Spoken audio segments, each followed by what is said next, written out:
नमस्कार, बातमी जनतेच्या कर्णधार न्यूज. वेळ झाला, पण विचार मंचावरती एवढी मंडळी उपस्थित आहेत. आता प्रत्येकाने नावं तर घेतलेली आहेत. संयोजकांचं आभार जेवढं मानावेत तेवढे कमी आहेत.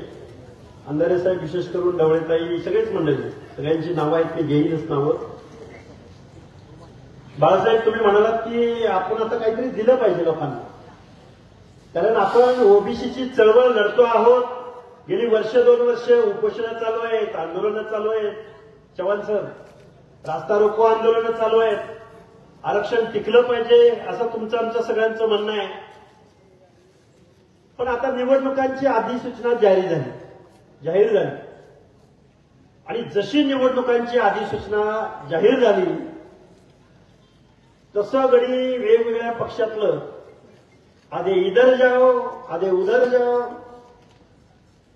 ये झेंडा लाव दांडा, काय काय. आमदार साहेब मला तिकीट देतो म्हणले तर बोदेगाव जिल्हा परिषद गट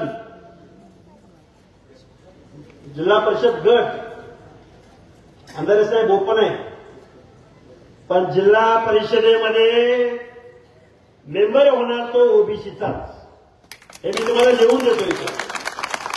पण आपलं लाख मोलाचं मत कुणाला विकायचं नाही, नाहीतर नवे पर्व ओबीसी सर्व. आता जुने ओबीसी, नवे ओबीसी हे काय आता सांगायची आवश्यकता नाही. खरं तर बोदेगाव जिल्हा परिषद गणाचा निकाल हा ओबीसीच्या बाजूने असेल. किती 37,000-38,000 40,000 मतं असतील या जिल्हा परिषद गणामध्ये. किती हजार? अरे ठरवा किती. चला 50,000 पकडू आपण सरासरी. पण ओबीसीचं मतदान हे त्यामधले 60 ते 70% या गणामध्ये आहे, याची कल्पना आहे तुम्हाला. आणि आता फक्त जिल्हा परिषद गण बोदेगाव बद्दल बोलत नाही मी. आता विचार मंचावर सगळी मंडळी उपस्थित आहेत.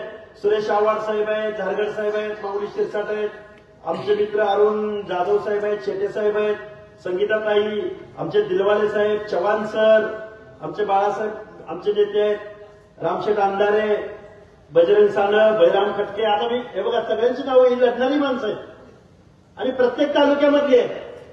आता जिल्हा परिषदेला जर तुम्हाला आम्हाला तिकीट नाही दिलं या वेगवेगळ्या पक्षांनी, आता बघा अजून एक सांगतो, या लोकांची गंमत काय होणार आहे बाळासाहेब. पक्षाचं आमदारच ना गडी, हे सगळं आमदार खासदार तिकीट देणार तुम्हाला, कारण आता लगेच काय आपल्या विरोधात जातील अशी परिस्थिती नाही. तिकीट तुम्हाला देणार, पण बंडखोर गडी मात्र आपला उभा करणार माझ्याकडं. पण तुला निवडून आलं पाहिजे. आणि तुम्हाला काय म्हणणार, तुम्हाला तिकीट दिलंय, आता लढायचं काय हारायचं तू ठरव. त्यामुळं गंमत, कारण ही निवडणूक कार्यकर्त्यांची निवडणूक आहे. ही निवडणूक आमदार खासदारांची निवडणूक नाही. ही निवडणूक कुठली आहे, गावातली, बावकीत, पाहुणे आरावळ्यामध्ये, जातीमध्ये. त्यामुळं माझी तुम्हाला हात जोडून कळकळीची विनंती आहे. बोदेगाव गणामध्ये ओबीसीचा माणूस निवडून येणार हे मी आज लिहून देतोय. आता मतदान तुम्ही कुणाला करायचं ही जनता ठरवणार आहे, पण लढणार कोण आहे हे तुम्हाला ठरवायचंय. बरोबर आहे का? कोण जिल्हा परिषद गटावर उभं राहील आणि 2 पंचायत समिती गटावर उभं राहील. त्यामुळं माझी तुम्हाला हात जोडून कळकळीची विनंती आहे. रिझर्वेशन संदर्भात काय बोलावं, किती बोलावं, अनेक वक्ते बोललेले आहेत. माझ्या अगोदर अॅडव्होकेट मंगेश ससाणे साहेबांनी तुमच्यासमोर एकदम सविस्तर लिगल बाजू तुमच्यासमोर मांडलेली आहे. आणि आम्ही तर नेहमी बोलत आलोय. उपोषणं किती करायची, बोलायचं किती, टीव्हीवर किती बोलायचं, मीडियात किती बोलायचं. त्यामुळं बांधवांनो, तुम्हाला आम्हाला सगळ्या लोकांना एकत्रित यावं लागेल. तुमच्या आमच्या हक्क अधिकार टिकवावे लागतील. हे हक्क अधिकार जर टिकले नाहीत तर तुमच्या आमच्या पुढच्या पिढ्यांना पंचायतीचा मेंबर, झडपीचा मेंबर, सरपंच होता येणार नाही. मी लिहून देतो तुम्हाला. आता आमदार खासदार शोधायचं म्हणजे दुर्बीण लावावं लागतील. म्हणून माझी तुम्हाला हात जोडून कळकळीची विनंती आहे. तुम्हाला आम्हाला पंचायत राजमधलं आरक्षण टिकवायचं असेल तर 2 सप्टेंबरचा GR रद्द झाला पाहिजे. यासाठी जी लढाई या महाराष्ट्रामध्ये सुरू आहे, या लढाईमध्ये सगळ्या नेत्यांनी सामील झालं पाहिजे. आणि नेत्यांनी सामील होत असताना पक्ष, पार्टी, जात, पात याच्या पलीकडे जाऊन ओबीसीचं आरक्षण म्हणजे ताटातलं आरक्षण टिकलं पाहिजे, यासाठी लढाई लढली पाहिजे. आता उद्या परवा निवडणुका लागू झालेल्या आहेत. इथल्या राज्यकर्त्यांच्या लोकांच्या मनामध्ये, इथल्या पक्षांच्या मनामध्ये धडकी भरल अशा पद्धतीचं तुमचं मतदान पण दिसलं पाहिजे. नाहीतर गावगाड्यातली सगळी माणसं, 18 पगड जातीची माणसं पक्षाच्यासाठी भांडू नका. आमच्या ओबीसीच्या आरक्षणाच्या बाजूनं कोण कोण बोललं. आता मी कुठं आलोय, तुम्ही सगळेजण मंडळी कुठं आलेले आहात? बोदेगावमध्ये आलेलो आहोत. बोदेगाव तालुका कुठला? शेवगाव तालुका. आणि शेवगाव तालुक्याचा जिल्हा कुठला? अहिल्यानगर जिल्हा. मग अहिल्यानगर जिल्ह्याचा नेता कोण? विखे पाटील. आता विखे पाटील काय बोलले? जाधव साहेब, विखे पाटील बोलले की आता ओबीसीच्या नेत्यांनी मराठा आरक्षणाला विरोध करायचं बंद करावं.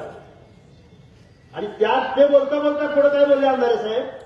ते बोलता बोलले की आम्ही मराठा समाजानं तुम्हाला आरक्षण मिळताना आम्ही कधी विरोध केला. एवढं बेजबाबदार खिल्लर वक्तव्य आहे. आणि विखे पाटील, अरुण जाधव साहेब, विखे पाटलांचा आणि त्यांच्या घराण्याचा आणि आरक्षणाचा काय संबंध आहे का? काही मात्र संबंध. सामाजिक न्याय कशाबरोबर खातात हे विखे पाटलांच्या घराण्याला काय माहिती? आणि ते जर त्यांना माहित असतं तर विखे पाटील नावाचा बेजबाबदार बिंडो माणूस अशा पद्धतीचं वक्तव्य केलं असतं का? अरे विखे, तुमच्या बाप दादांनी कारखाने चालवले, वायनऱ्या चालवल्या, तुम्हाला कुठलीही विचारधारा नाही विखे पाटलांना. शिवसेनेची सत्ता आली शिवसेनेत, भाजपची सत्ता आली भाजपमध्ये, काँग्रेसची सत्ता आली काँग्रेसमध्ये. आणि ह्यांना काय करणार? त्यांनी कधी लढाई लढली? कधी सामाजिक न्यायाची लढाई लढली? कधी पाण्याविषयी संघर्ष केला? कधी मुस्लिमांविषयी संघर्ष केला? कधी दीनदलितासाठी काय बोलले? आणि यांना त्या उपसमितीचा अध्यक्ष वारे फडणवीस साहेब. ओबीसी तुमचा डीएनए, ओबीसी तुमचा डीएनए. आणि एका कारखानदाराला तुम्ही मराठा समाजाच्या आरक्षणाच्या उपसमितीचं अध्यक्ष केलं. आणि त्या विखे पाटलांना, बरं का, त्या विखे पाटलांना असं वाटायला लागलं की मी आता महाराष्ट्राचा मुख्यमंत्रीच झालो, स्वप्न बघायला लागला. आणि याच्या मागे 2 किंवा 3 आमदार नाही, जिल्ह्यातले तर आहेत का नाही याचं संशोधन करावं लागेल. अरे या महाराष्ट्राचा मुख्यमंत्री बनायचंय. अरे 12-13 करोड जनतेच्या दायित्वाची दखल घ्यावी लागल, त्यांच्यावर बोलावं लागल. महाराष्ट्रात ओबीसी राहतात, भटक्याविमुक्त जाती जमाती राहतात, दीनदलित राहतात, अल्पसंख्याक राहतात. काही बोलता तुम्ही विखे पाटील. म्हणजे या विखे पाटलांना सांगायचंय, म्हणजे ते पॅनल घेऊन इथं येणार आहेत. अरुणजी जाधव साहेब, या विचार मंचावरच्या सगळ्या लोकांना माझी हात जोडून विनंती आहे. सगळे 72 लढलेत विधानसभेला, सगळे तुम्ही पण लढलाय की नाही? अरे महामानव डॉक्टर बाबासाहेब आंबेडकरांनी तुम्हाला शासनकर्ते जमात व्हा म्हणून सांगितलं. काय म्हणून सांगितलं? शासनकर्ते जमात व्हा, राज्यकर्ते जमात व्हा. तुम्ही काय बनला? हातामध्ये कटोरा घेतला, आम्हाला आरक्षण द्या, आम्हाला बजेट द्या, आम्हाला महामंडळ द्या, आम्हाला अनुदान द्या, आमच्या महामंडळाला पैसे द्या, आम्हाला झडपीचं तिकीट द्या, आम्हाला पंचायतीचं तिकीट द्या. डॉक्टर बाबासाहेब आंबेडकरांना हे अपेक्षित नव्हतं. डॉक्टर बाबासाहेब आंबेडकरांनी तुम्हाला सांगितलं होतं, पूर्वी राजा राणीच्या पोटी जन्माला यायचा, आता राजा मतपेटीद्वारे जन्माला येतो. आणि आता तुम्हाला राज्यकर्ते जमात बनावं लागेल. आणि तुम्ही काय बनला? मागतकरी जमात. असंच म्हणले होते का डॉक्टर बाबासाहेब आंबेडकर तुम्हाला राज्यकर्ते जमात बनलं पाहिजे? कारण महामानव डॉक्टर बाबासाहेब आंबेडकरांनी तुमच्या आमच्या मताला लाख मोलाची किंमत प्राप्त करून दिली. टाटा बिर्ला अंबानीच्या मताला जेवढी किंमत, तेवढीच गावगाड्यामध्ये ऊसतोड मजुराच्या मताला सुद्धा तेवढीच किंमत, दीनदलिताच्या कष्टकऱ्याच्या पालामधल्या माणसाच्या मताला सुद्धा तेवढीच किंमत. बरोबर आहे का? विखे पाटलांनी बटन दाबलं की 10 मतं पडते ती. आणि तुम्ही इथं बसलेल्या एखाद्या माणसानं बटन दाबलं की एकमत करता असं काय आहे का? नाही ना. तुम्हाला आम्हाला मताची किंमत कळली पाहिजे. आज बोदेगावमध्ये एवढी मंडळी जमलेली आहे. खूप वेळ झाला सभा चालू आहे. तुम्ही खूप वेळ झाला इथं बसलेले याचंही आम्हाला भान आहे. पण तुम्ही इथं सगळे आलेले आहात. तुम्हाला आता जाती जातीमध्ये भांडून चालणार नाही, तर जाती जातीची युती करावी लागेल आणि राजकारणाची आणि समाजकारणाची शेती करावी लागेल. करावी लागेल का नाही करावी लागेल? बरोबर आहे का बाबांनो? या महाराष्ट्रामध्ये आता सत्ताधारी माननीय देवेंद्र फडणवीस साहेब या महाराष्ट्राचे मुख्यमंत्री आहेत. अरे भरपूर झाले आर्थिक नियोजन तुमचे. समृद्धी महामार्ग झाला, हजारो कोटी रुपये. कोस्टल रोड पूर्ण झाला, हजारो कोटी रुपये. पुणे मुंबई हायवे पूर्ण झाला, हजारो कोटी रुपये. कारखाने उभे राहिले, हजारो कोटी रुपये. झालं पाहिजे ना, हे सगळं झालं पाहिजे. बरोबर आहे का? महामार्ग झाला पाहिजे. चव्हाण सर, झाला पाहिजे महामार्ग. आव्हाड साहेब, झाला पाहिजे की नाही? रस्ता झाला पाहिजे. कारखाने उभे राहिले पाहिजेत. वरली सिलिंग तर पूर्ण झाला पाहिजे. झालं पाहिजे की नाही? पण एखाद्या गोरगरिबाच्या, शेतकऱ्याचं, भटक्या विमुक्ताचं, ओबीसीचं पोरग जिल्ह्याच्या ठिकाणी शिकायला पाहिजे का नाही शिकायला पाहिजे? शिकलं पाहिजे की नाही? ओबीसीची संख्या किती महाराष्ट्रात? देशभरामध्ये किती ओबीसीची संख्या? किती सांगा तुम्ही, हात वर करून सांगा. अरे 70% कमी नाही. लिहून घ्या माझ्याकडून कुणीतरी. बिहारची सोशो इकॉनॉमिकल सर्व्हे झाला, आत्ताच झाला. किती आहे बिहारमध्ये ओबीसीची संख्या? किती टक्के आहे?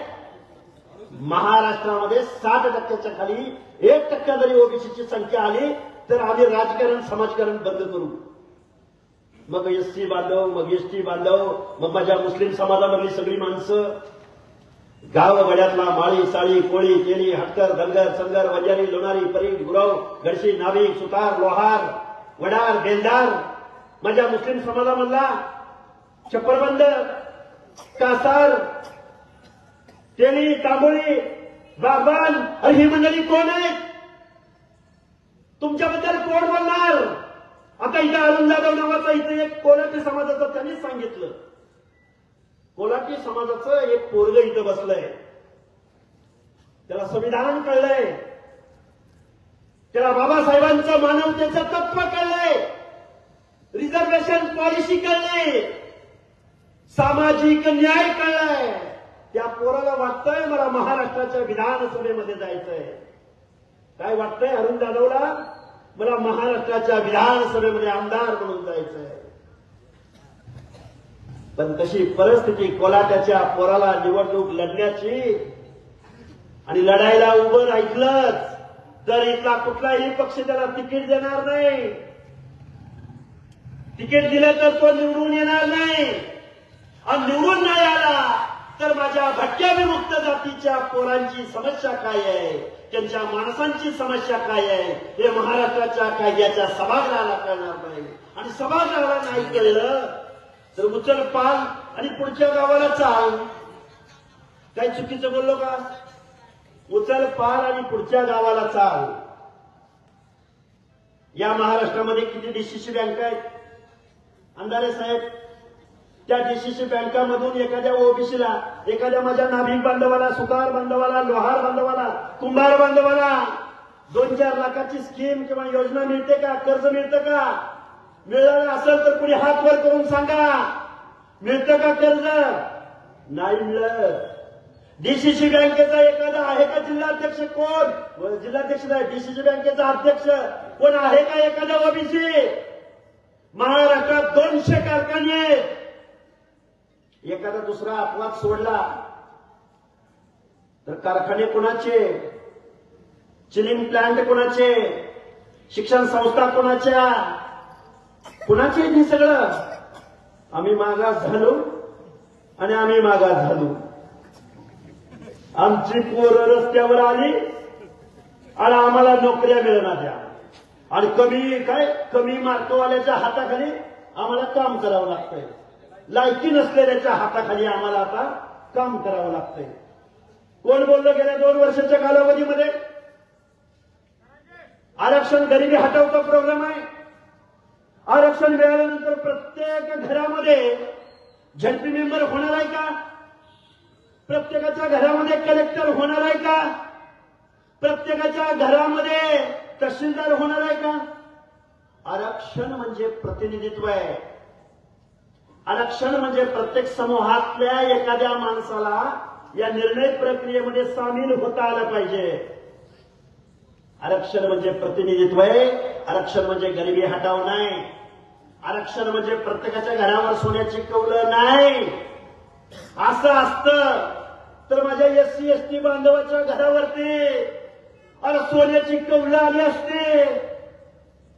गाव वगड्यातला दिन दलित आदिवासी बांधव आजही एखाद्या शहराच्या ठिकाणी 5x5च्या आणि 10x10च्या घरामध्येच राहतो.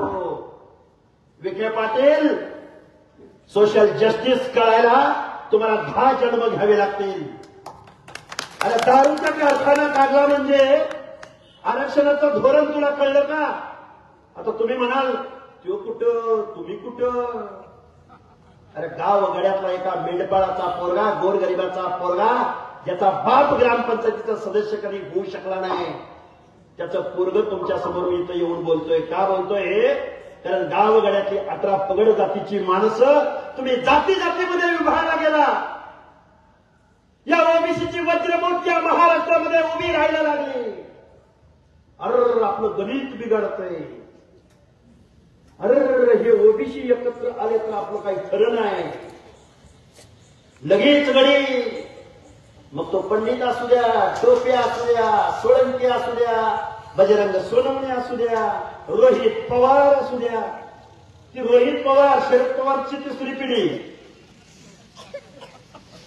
त्या जरांगेला पैसे पुरवणं, सोशल मीडियाची टीम पुरवणं, पैसा पुरवणं.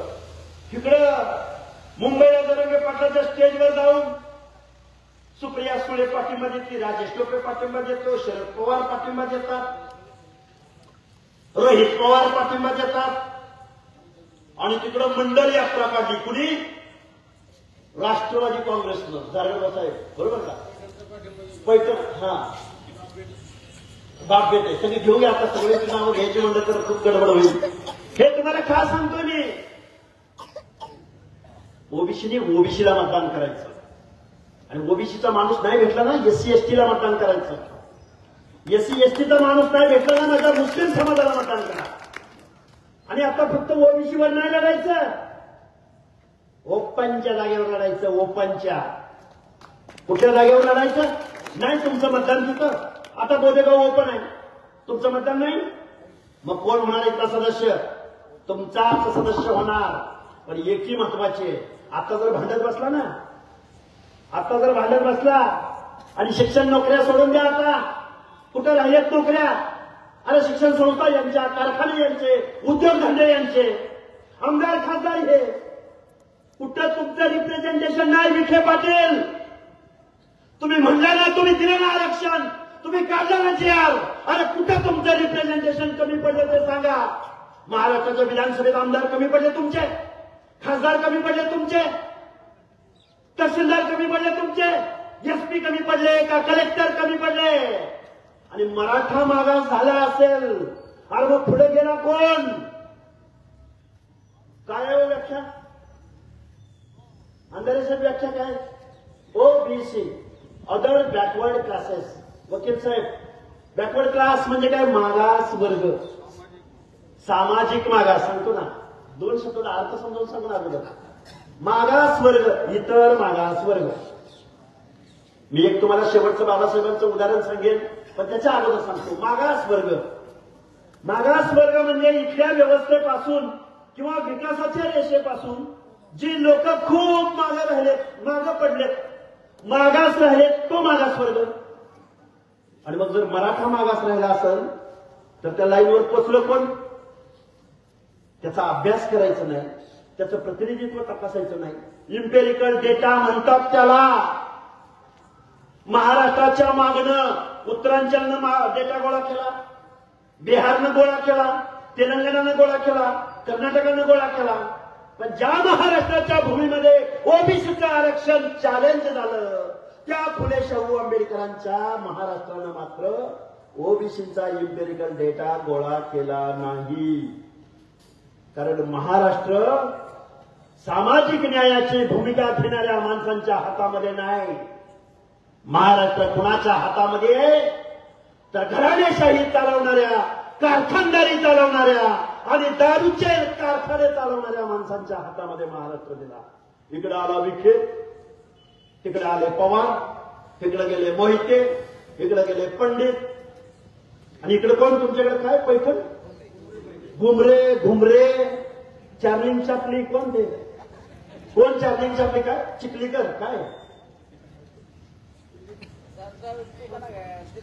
बरोबर आहे का? बरोबर आहे का? आपलं वाटोळं कुठं झालं? आपलं वाटोळं इथं झालं. बाबासाहेबांनी तुमच्या आमच्या मताला लाख मोलाची किंमत प्राप्त करून दिली. वर्षभर ओबीसीची लढाई लढणारे निवडणुका आल्या की वेगवेगळ्या तंबूमध्ये गेले. दादा आलत पोत्यावर बसलं होतं, बाबा आलत आमच्या वालगाला जेवायला आलत, आमच्या लग्नात आलं होतं, गडी खुश. अरे पण तुमच्या आमच्या पुढच्या पिढ्यांचे हक्क अधिकार हिसकावून घेतले जात असताना, ओबीसीची संख्या या महाराष्ट्रामध्ये 50 ते 60% असताना, या महाराष्ट्रात 7 लाख करोड रुपयाचं बजेट असताना, या फुले शाहू आंबेडकरांच्या पुरोगामी महाराष्ट्रामध्ये आजपर्यंत एकही बजेट असं नाही की 60% लोकांच्या सामाजिक न्यायाच्या योजनासाठी 1% बजेटरी तरतूद. पत्रकार बांधवांनो नीट ऐका, ओबीसी 60% ओबीसी त्यांच्या सामाजिक न्याय हक्काच्या योजनासाठी किती टक्के बजेटरी तरतूद? 1%. 7 लाख करोड पैकी अर्ध्याहून जास्त लोकसंख्येला 1% बजेटरी तरतूद. आणि ती 1% कशासाठी? शिष्यवृत्ती, आश्रमशाळांची अनुदानं, वेगवेगळ्या महामंडळाला, वसंतराव नाईक महामंडळ 10 कोटी, तांडा वस्ती सुधार योजना 50 कोटी, आश्रमशाळा अनुदानं, असं तुटपुंज 1% बजेटरी तरतूद. 1%. आणि कसा ओबीसीचा उद्धार होणार? ओबीसीचं वसतिगृह या महाराष्ट्रामधल्या कुठल्या जिल्ह्याच्या ठिकाणी आहे का? आणि विखे पाटलाचा कारखाना आजारी पडला की त्याला 125 कोटी, 150 कोटी, 232 कोटी कोण देतं?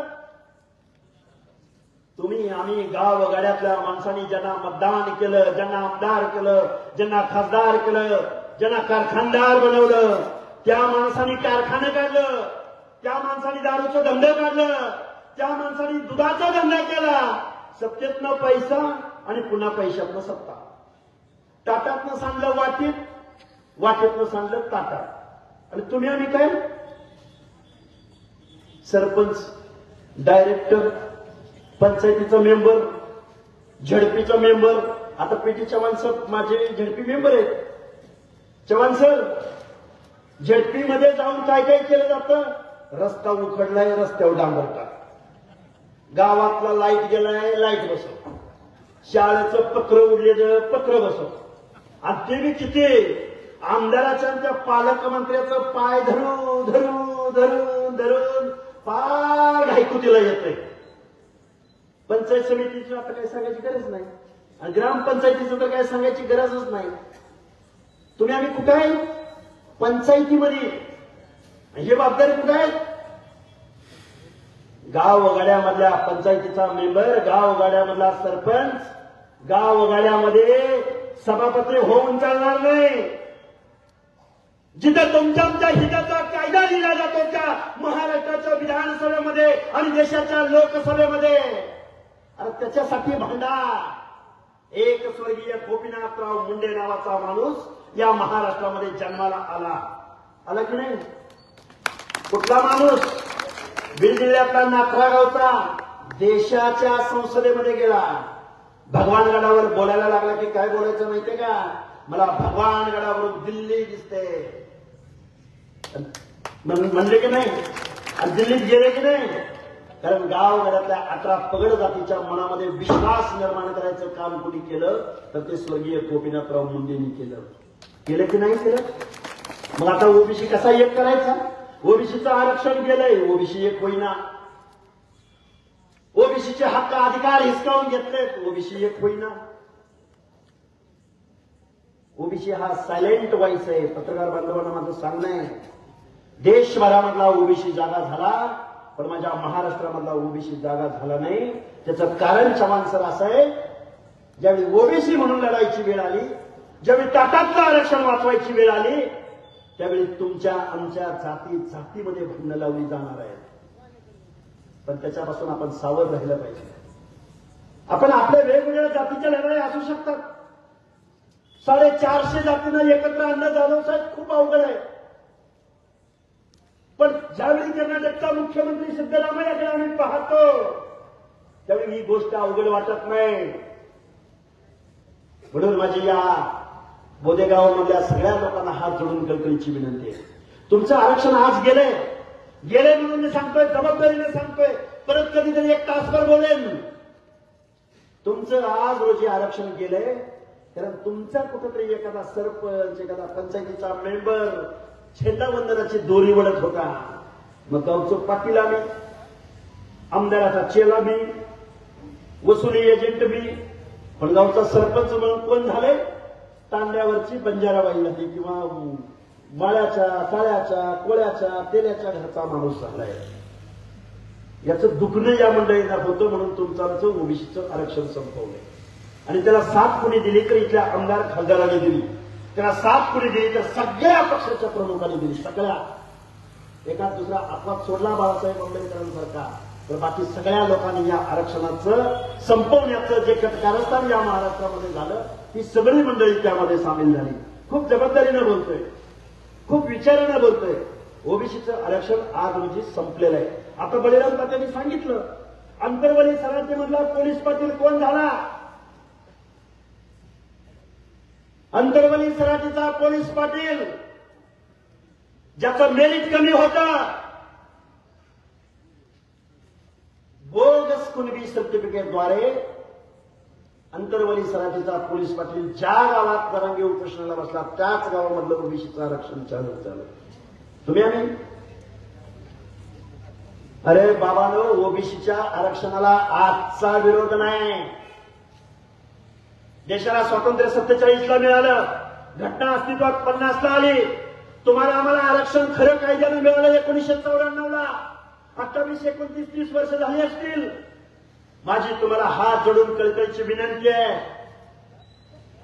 बाबासाहेबांना सुद्धा ओबीसीला आरक्षण देताना विरोध झाला. 340वा कलम डॉक्टर बाबासाहेबांनी राजीनामा दिला. त्यावेळी सरदार वल्लभभाई पटेल, एकच किस्सा सांगतो आणि माझं मी भाषण थांबवतो. बाबासाहेबांना सरदार वल्लभभाई पटेल, पंडित जवाहरलाल नेहरू, त्यावेळेची भली भली मोठी मोठी माणसं डॉक्टर बाबासाहेब आंबेडकरांना प्रश्न विचारला, बाबासाहेब तुम्ही दलितांना आरक्षण दिलं, आम्ही समजून घेतलं. ज्यांच्या बाबतीमध्ये स्पृश्यता पाळली गेली, बाबासाहेब तुम्ही आदिवासींना आरक्षण दिलं, जे जंगलामध्ये राहिले, जंगल, पाणी आणि एकदम डोंगरात राहिले त्यांना आरक्षण दिलं, तेही आम्ही समजून घेतलं. पण बाबासाहेब गावगाड्यातल्या माळ्याला, साळ्याला, कोळ्याला, तेल्याला, बंजाऱ्याला, भटक्याला, बाबासाहेब ह्यांच्या बाबतीमध्ये कुठे स्पृश्यता पाळली गेली? बाबासाहेब तुम्ही ह्यांना का आरक्षण देताय? मान्य नाही झालं. त्यामध्ये ओबीसी असणारे सरदार वल्लभभाई पटेल सुद्धा होते. डॉक्टर बाबासाहेब आंबेडकरांनी संसद सभेला उत्तर दिलं, मी दलितांना कायद्याने आरक्षण दिले, मी एससी एसटी बांधवांना कायद्याने आरक्षण, आदिवासींना कायद्याने आरक्षण दिलं. पण डोंगराच्या कुशीला कुठेतरी बेड्या रामोशी राहतोय, वंजारी, बंजारा, लमाण, डोंगराच्या कुशीला मेंढपाळ बांधव आहे आणि गावाच्या कुशीमध्ये, वेशीच्या आतमध्ये बलुता आलुता आहे, जो इथल्या व्यवस्थेतल्या पाठलाला केंद्रबिंदू बांधून त्याची स्वच्छतेचं काम करतोय. माझा नाविक आहे, माझा सुतार आहे, माझा लोहार आहे. त्या जातीमध्ये जन्माला आला, त्याच्या व्यवसायावरनं त्याचा दर्जा ठरला त्या माणसांना सुद्धा मला माणूस म्हणून किंमत प्राप्त करून द्यायचे, म्हणून मी बलुत्याला, आलुत्याला, भटक्याला, तेल्याला, तांबोळ्याला, माळ्याला, साळ्याला, खोळ्याला मी आरक्षण देतोय.